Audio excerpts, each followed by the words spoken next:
Good morning, students. This is the second session of my narration of J.M. Swin's Riders to the Sea. So ಇದು ಎರಡನೇ video ನಾನು ಮಾಡ್ತಾ ಇರೋದು J M ಸಿಂಜ್ ಅವರ Riders to the C ನಾಟಕದ ವಿವರಣೆಗಳನ್ನು ಕೊಡ್ತಾ ಇರೋದು. ಮೊದಲನೆಯ ವಿವರಣೆಯಲ್ಲಿ ನಾನು ಏನು ಹೇಳಿದ್ದೆ ಅದನ್ನು ನಿಮಗೆ ಸಂಕ್ಷಿಪ್ತವಾಗಿ ಹೇಳಿಬಿಟ್ಟು ಇವತ್ತಿನ ಸೆಷನಲ್ಲಿ ಅದರ ಮುಂದುವರಿದ ಭಾಗವನ್ನು ಹೇಳ್ತೀನಿ. So in the first session we learned about the setting of the play. It is set in the Aran Islands west of Ireland coast. There is a small island within the Aran Islands called Innisman. Within this Innisman there is a cottage and the play is set in this cottage. So ನಾನು ನಿಮ್ಗೆ ಹೇಳಿದ ಹಾಗೆ previous ಸೆಷನಲ್ಲಿ ಇದರ setting Ireland ಕೋಸ್ಟಿನ ಪಶ್ಚಿಮ ಭಾಗದಲ್ಲಿರುವಂಥ horn ದ್ವೀಪಗಳಲ್ಲಿ ನಡೆಯುತ್ತೆ. ಅದರಲ್ಲಿ ಒಂದು ದ್ವೀಪ ಇದೆ ಇನ್ನಿಸ್ಮಾನ್ ಅಂತ, ಅದರಲ್ಲಿ ಈ ಕತೆ ಜರುಗತ್ತೆ. ಅಲ್ಲಿನ ಒಂದು ಸಣ್ಣ ಗುಡಿಸಲಿನಲ್ಲಿ ಈ ಕತೆ ನಡೆಯುತ್ತೆ. So on the stage, in the beginning of the play, we see the cottage kitchen. There is Kathleen, 20-year-old girl, and her sister Nora. Now Nora has come very anxiously asking for mother. Where is mother? Where is she? So ಮೊದಲು ಸೆಟ್ಟಿಂಗಲ್ಲಿ ಕೆತ್ಲೀನ್ ಮತ್ತು ನೋರಾ ಇಬ್ಬರು ಅಡುಗೆಯ ಮನೆ ಕೋಣೆಯಲ್ಲಿದ್ದಾರೆ. ನೋರಾ ಏನೋ ತನ್ನ ಶಾಲಲ್ಲಿ ಮುಚ್ಚಿಟ್ಕೊಂಡು ತೊಗೊಂಡು ಬಂದು wear is mother ಅಂತ ಕೇಳ್ತಿದ್ದಾಳೆ ಆ್ಯಂಕ್ಷಿಯಸ್ ಆಗಿ. There is some kind of anxiety, fear, and some kind of an eeriness in their voices. ಅವರ ಮಾತುಗಳಲ್ಲಿ ಆತಂಕ, ಭಯ ಮತ್ತು ಒಂದು ಭೀಕರತೆಯನ್ನು ನಾವು ಕಾಣ್ತೀವಿ. Now Kathleen asks what is the matter, and ಏನು ವಿಷಯ ಅಂತ ಕೇಳಿದಾಗ Nora says the priest has given a cloth bundle to her and he has asked them to identify whether the cloth belong to their recently absconding brother Michael. So priest ಚರ್ಚ್ನ ಪಾದ್ರಿ ಹೇಳಿ ಕಳಿಸಿದ್ದಾನೆ, ಒಂದು ಬಟ್ಟೆಯ ಬಂಡ್ಲನ್ನು ಕೊಟ್ಬಿಟ್ಟು ಇದರಲ್ಲಿರುವ ಬಟ್ಟೆ ಏನಾದರೂ ನಿಮ್ಮ ಇತ್ತೀಚೆಗೆ ಕಳೆದು ಹೋದಂಥ ಅಣ್ಣನದ್ದೇನಾದರೂ ಆಗಿದೆಯಾ ತಿಳ್ಕೊಂಡು ಬನ್ನಿ ಅಂತ ಕೊಟ್ಟು ಕಳಿಸಿದ್ದಾನೆ. ಸೊ ಅದನ್ನು ನಾವು ಓಪನ್ ಮಾಡೋಕ್ಕೆ ಮುಂಚೆ ಮೌರ್ಯ ಏನು ಮಾಡ್ತಿದ್ದಾಳೆ, so they didn't want anything to be known by their mother. So ಅಮ್ಮನಿಗೆ ಇವ್ಯಾವುದೂ ಗೊತ್ತಾಗೋದು ಬೇಡ, ಯಾಕೆಂದರೆ ಅವಳು ಈಗಾಗಲೇ ಸಾಕಷ್ಟು ದುರಂತಗಳನ್ನು ನೋಡಿದ್ದಾಳೆ. ಮನೆಯಲ್ಲಿ ಆಗಲೇ 5 ಜನರ ಸಾವು ಆಗೋಗಿದೆ, ದುರಂತ ಸಾವುಗಳು. ಸೊ ಹೀಗಾಗಿ ಮತ್ತೆ ಅವಳಿಗೆ ವಿಷಯ ಹೇಳೋದು ಬೇಡ, ಏಕೆ ಅಂತಂದರೆ ಅದು ಬೇರೆಯವ್ರದ್ದಾಗಿದ್ದರೆ ಅವಳಿಗೆ ಅನಾವಶ್ಯಕವಾದ ಆತಂಕವನ್ನು ನಾವು ಕೊಟ್ಟ ಹಾಗಾಗತ್ತೆ ಅಂದಾಗ both of them take A ladder and put it in the tough cloth. ಇಬ್ಬರು ಅದನ್ನು ಮೇಲ್ಗಡೆ ಉರುವಲನ್ನು ಕಾಯ್ದಿಟ್ಟಿದ್ದಾರೆ, ಮಳೆಯಲ್ಲಿ ನೆನಿಬಾರ್ದು ಅಂತ ಅಟ್ಟಣಿಗೆಯಲ್ಲಿ. ಸೊ ಅಟ್ಟಣಿಗೆ ಮೇಲೆ ಹಾಕೋಕ್ಕೆ ಲ್ಯಾಡರ್ ಹಾಕಿ ಅದನ್ನು ತೆಗೆದು ಇನ್ನೇನು ಇಳಿಬೇಕು ಅನ್ನೋಷ್ಟೊತ್ತಲ್ಲಿ ಒಳಗಡೆಯಿಂದ ಮೌರ್ಯ ಬಂದುಬಿಟ್ಟು questions why she is near the tuft ಅಂದರೆ ಯಾಕೆ ಉರುವಲ್ ಹತ್ರ ಹೋಗಿದೆಯಾ ಅಂದಾಗ ಕೆತ್ಲೇನ್ ಹೇಳ್ತಾಳೆ, ನಾನು ಬರ್ಟ್ಲೆ ಹೋಗ್ತಾ ಇದ್ದಾನೆ ಕುದುರೆಗಳನ್ನು ತೊಗೊಂಡು ಇವತ್ತು, ಸೊ ಹಾಗಾಗಿ ಅವನಿಗೆ ದಾರಿನಲ್ಲಿ ತಿನ್ನೋಕೆ ಬೇಕಾಗತ್ತೆ, ಕೇಕ್ ಮಾಡಲಿಕ್ಕೆ ಅಂತ ಉರುವಲ್ ತೆಗಿತಾ ಇದ್ದೀನಿ ಅಂತ ಅವಳು ಹೇಗೋ ಮಾತು ಮರೆಸ್ತಾಳೆ. Now Kathleen also questions Nora whether the priest has agreed to the allowing consent to Bertley to travel to the fair. So ಅವನು ಸಂತೆಗೆ ಹೋಗೋಕ್ಕೆ ಪ್ರೀಸ್ಟು ಒಪ್ಪಿಗೆ ಕೊಟ್ಟಿದ್ದಾರಾ ಅಂತ ಕೇಳ್ಕೊಂಬ ಅಂತ ಕಳಿಸಿರ್ತಾಳೆ ಕೆತ್ಲೀನ್ ನೋರಾಳನ್ನು. ಅದಕ್ಕೆ ನೋರಾ ಹೇಳ್ತಾಳೆ, yes, God will not be as cruel to Maurya because she has prayed throughout the night and he will not leave her destitute. So priest ಏನು ನಂಬ್ತಾರೆ ಅಂದರೆ ಅವಳು ರಾತ್ರಿ ಪೂರ್ತಿ ದೇವರಿಗೆ ಪ್ರಾರ್ಥನೆ ಮಾಡಿದ್ದಾಳೆ. ಸೊ ಆ ಪ್ರಾರ್ಥನೆ ಮಾಡಿರೋದ್ರಿಂದ ದೇವರು ಅವಳ ಮೇಲೆ ಕರುಣೆ ಇಡ್ತಾನೆ. ಅವಳ ಕಡೆಯ ಮಗನನ್ನು ಅವನೇನು ಕಸ್ಕೊಂಡು ಅವಳನ್ನು ನಿರ್ಗತಿಗಳನ್ನಾಗಿ ಮಾಡಲ್ಲ, ಹಾಗಾಗಿ ಅವನು ಹೋಗಲಿ ಅಂದ್ಬಿಟ್ಟು ಪಾದ್ರಿ ಹೇಳಿದರು ಅಂಥೇಳಿ ನೋರಾ ಬಂದು ಕೆತ್ಲೀನ್ ಹತ್ರ ಹೇಳಿದ್ಲು. Then Maurya Maurya also comes to know that the priest has allowed Bertley to go to the Galloway fair to sell the horses. So ಹಾರ್ಸಸನ್ನು ಸೇಲ್ ಮಾಡಲಿಕ್ಕೋಸ್ಕರ ಪ್ರೀಸ್ಟ್ ಒಪ್ಕೊಂಡಿದ್ದಾರೆ ಅನ್ನೋದು ಮೌರ್ಯಾಳಿಗೆ ಗೊತ್ತಾಗತ್ತೆ. Then ಬಾಟ್ಲೆ comes. ಬಾಟ್ಲೆ ಆ ಹೊರಗಿನಿಂದ ಒಳಗಡೆ ಬರ್ತಾನೆ, asking for the rope. So rope ಅಂದರೆ ಅವನು ಒಂದು ರೋಪ್ ಅಂತಂದಿದ್ದಾನೆ ಕುದುರೆಗೆ ಕಟ್ಟಲಿಕ್ಕೆ, ಸೊ ಮುಖ ಗವಸು ಹಾಕಿ ಅದನ್ನು ಕಂಟ್ರೋಲ್ ಮಾಡಲಿಕ್ಕೆ ಒಂದು ಕತ್ತಿನ ಸುತ್ತ ಹಾಕುವ ದಾರ ಅದು. ಸೊ ಅದನ್ನು ಹುಡ್ಕೊಂಡು ಬರ್ತಾನೆ ಅವನು. ಆವಾಗ Maurya makes lot of pretexts to save him from going. ಇವತ್ತು ಹೋಗೋದು ಬೇಡ ಅಂತ ಹೇಳೋಕ್ಕೆ ಅವಳು ಹಲವಾರು ನೆಪಗಳನ್ನು ಹೇಳ್ತಾಳೆ. ಸೊ ಮೈಕೆಲ್ನ ಶವ ಇವತ್ತೋ ಅವತ್ತೋ ಬರಬಹುದು, ಸೊ ಅದಕ್ಕೆ ಗ್ರೇವ್ ಮಾಡಲಿಕ್ಕೆ, ಸಮಾಧಿ ಮಾಡಲಿಕ್ಕೆ, ಅದನ್ನು ಅಗಿಲಿಕ್ಕೆ ಗಂಡಸರು ಬೇಕು ಮನೆಯಲ್ಲಿ, ಮತ್ತು ಅದರ ಶವಪೆಟ್ಟಿಗೆಯನ್ನು ಕೆಳಗಿಳಿಸ್ಲಿಕ್ಕೆ ಹಗ್ಗ ಬೇಕು. ಸೊ ಹಾಗಾಗಿ ಹಗ್ಗ ತೊಗೊಂಡು ನೀನು ಹೋಗೋದು ಬೇಡ, ನೀನು ಈ ಮಾರಾಟ ಮಾಡಲಿಕ್ಕೆ ಹೋಗೋದು ಬೇಡ ಅಂತ ಏನೇನೆಲ್ಲ ಹೇಳಿದರು ಕೂಡ ಬರ್ಟ್ಲೆ ಡಸಂಟ್ ಅಗ್ರಿ. ಸೊ ಬರ್ಟ್ಲೆ ಒಪ್ಕೊಳ್ಳೋದೇ ಇಲ್ಲ. ಸೊ ಅವನು ಹೊರಟು ನಿಂತ್ಕೋತಾನೆ. ಬರ್ಟ್ಲೆ ಈಗ ನಾವು ಮುಂದುವರಿದು ಈ ಸೆಷನಲ್ಲಿ ಏನಾಯಿತು ಅನ್ನೋದನ್ನು ಅರ್ಥ ಮಾಡ್ಕೋಬೇಕು. So Bartley asks Nora if the ship is coming to the pier. She says it is letting it sails down. So ಅದೇನಾದರೂ ಬರ್ಟ್ಲೆ ಕೇಳ್ತಾನೆ ನೋರಾಳನ್ನು, ಹಡಗೇನಾದರೂ ಬಂದಿದೆಯಾ ಹೊರಗಡೆ ನೋಡು ಅಂತ. ಸೊ ಆವಾಗ ಹೌದು ಬರ್ತಾ ಇದೆ ಅಂತ ನೋರಾ ಹೇಳ್ತಾಳೆ. Bartley prepares to leave, telling his family he will be back in 2 days. So he is wishing well for the family. ನಾನು ಹೊರಡ್ತಾ ಇದ್ದೀನಿ, ಇನ್ನು 2 ದಿನದಲ್ಲಿ ಬರ್ತೀನಿ ಅಂತ ಹೇಳಿದಾಗ Maurya calls him cruel for not listening to an old women. So ನಾನು ಹೇಳೋದನ್ನು ನೀನು ಕೇಳಿಸ್ಕೊಳ್ತಿಲ್ಲ, ಹೋಗೋದು ಬೇಡ ಅಂದರೂ ನೀನು ಹೊರಟಿದ್ಯಾ ಅಂತ ಅವಳು ಹೇಳಿದಾಗ, ನೀನು ಎಷ್ಟು ಕ್ರೂರಿ, ನಾನು ಹೇಳೋ ಮಾತು ಕೇಳಲ್ಲ ಅಂತ ಮೌರ್ಯ ಎಷ್ಟು ಹೇಳಿದರೂ Bartley gets ready to go. Bartley takes the halter ಅಂದರೆ ಕುದುರೆಗೆ ಕಟ್ಟುವ ಹಗ್ಗವನ್ನು ತಗೋತಾನೆ, and hesitates for a moment at the door. So but still there is something which pulls him back to when he crosses the doorstep. ಬಾಗಿಲು ದಾಟುವಾಗ ಏನೋ ಅವನಿಗೆ ಎಳೆದ ಹಾಗಾಗತ್ತೆ, ಆದರೂ ಅವನು ಹೊರಟುಬಿಡ್ತಾನೆ.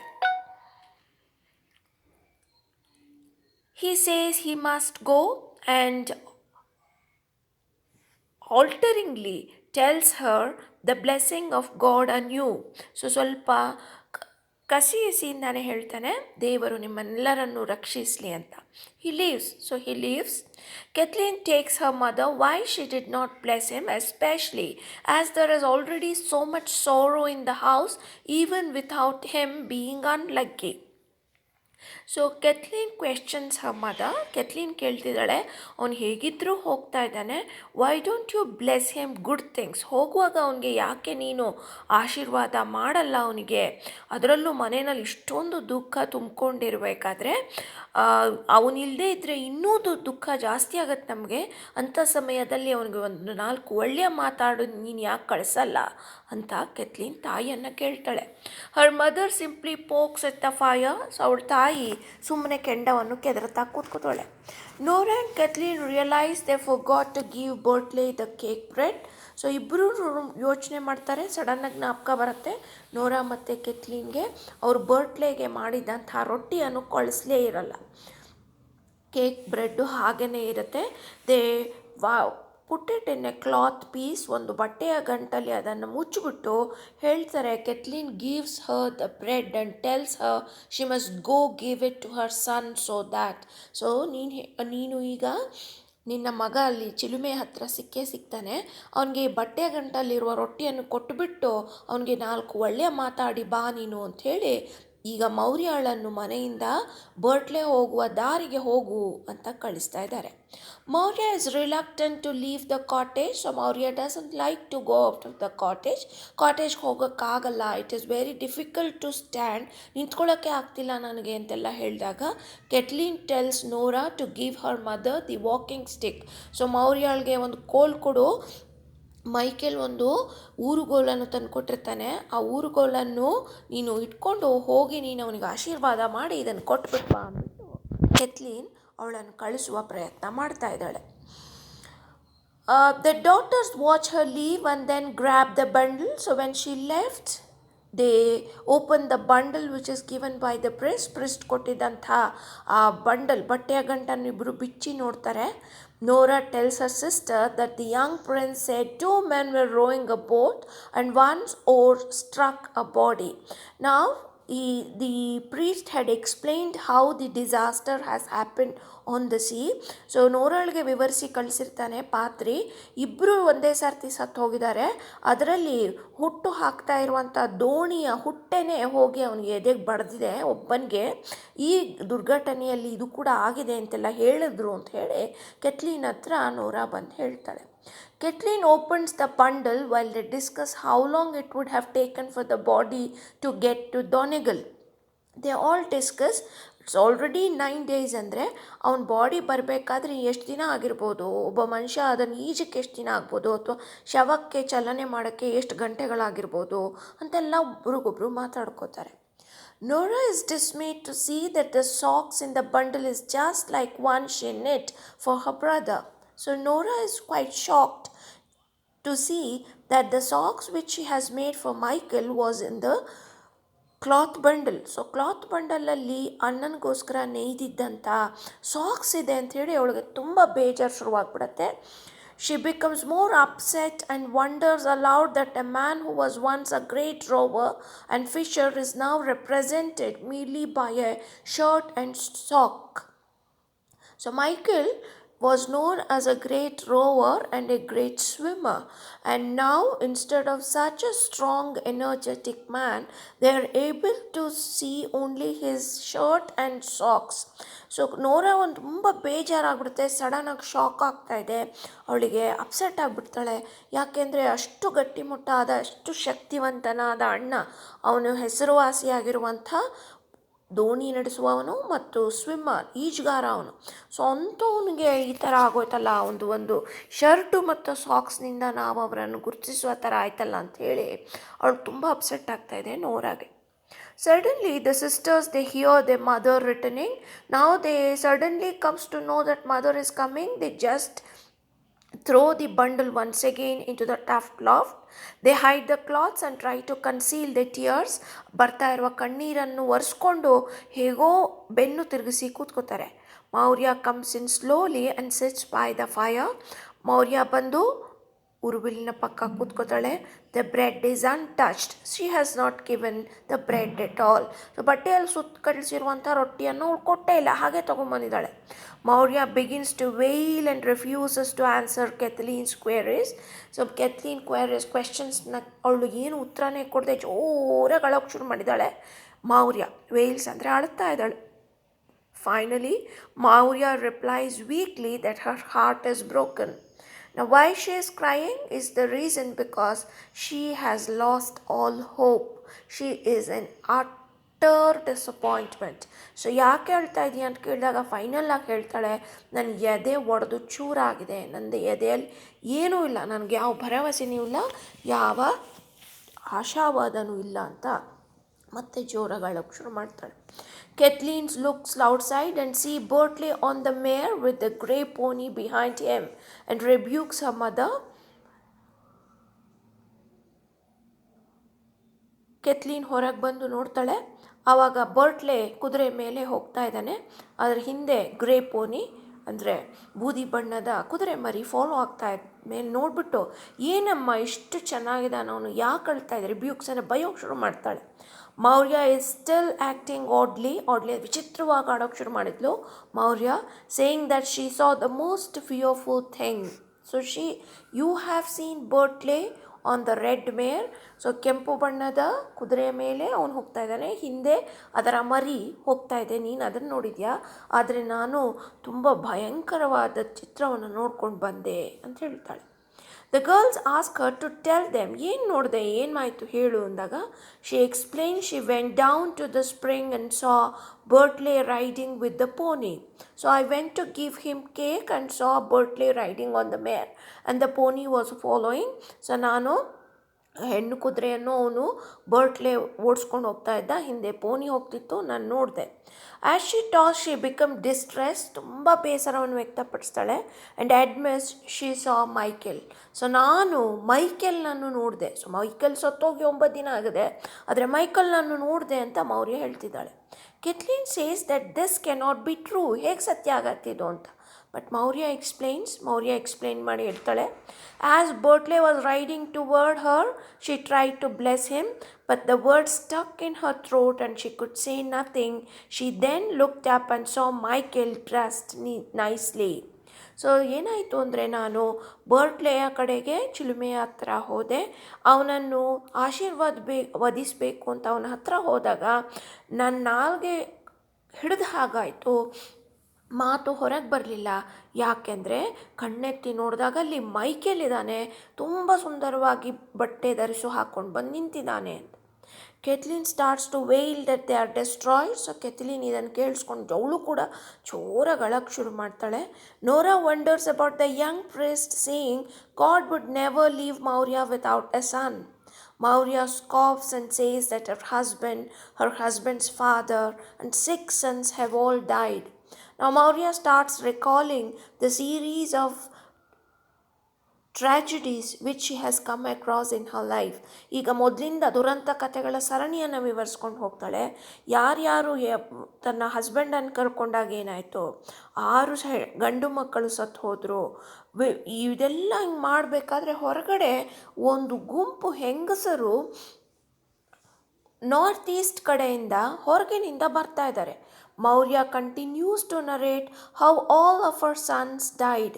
ಸೊ ಇಷ್ಟೆಲ್ಲ ಆಗಬೇಕಾದ್ರೆ ಅವರು ಹೊರಗಡೆ ಒಂದಷ್ಟು ಹೆಂಗಸರು ಬರೋದು ಕೇಳಿಸತ್ತೆ ಅವ್ರಿಗೆ.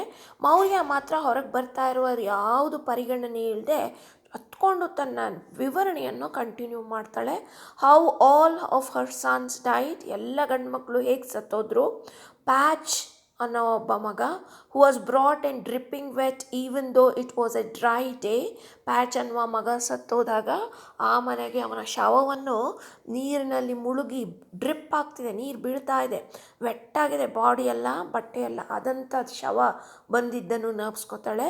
She then stretches her hand toward the door and women begin to come in just as they did in the story about Patch's death.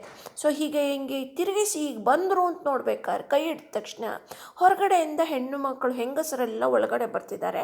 ಯಾವ ರೀತಿ ಪ್ಯಾಚ್ನ ಶವ ತಂದಾಗ ಹೆಂಗಸರು ಬಂದಿದ್ರು ಆ ಥರನೇ ಬರ್ತಾರೆ. Cathleen asks a mother again about how she could have seen Michael handing her the clothes.